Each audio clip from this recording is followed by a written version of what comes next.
மக்களே, எப்பவுமே ஒரே மாதிரி மட்டன் குழம்பு வச்சு போர் அடிச்சிருச்சா, அப்போ நான் சொல்கிற மாதிரி இந்த மட்டன் குழம்பு வந்து ட்ரை பண்ணி பாருங்கள். டேஸ்ட் ரொம்பவே நல்லாயிருக்கும்.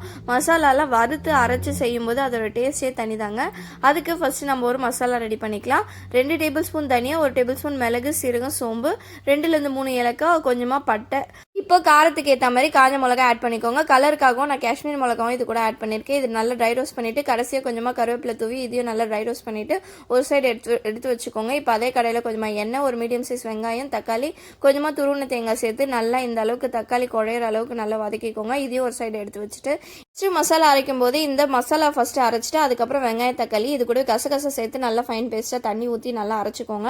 இப்போ ஒரு குக்கரில் கொஞ்சமாக எண்ணெய், அது கூடவே 1 டேபிள் ஸ்பூன் சோம்பு நல்லா புரிஞ்சதும் இப்போ நம்ம இது கூடவே கருவேப்பிலை, கொத்தமல்லி சேர்த்து நல்லா வந்து எண்ணெயிலே 2 நிமிஷம் வதக்கிக்கோங்க.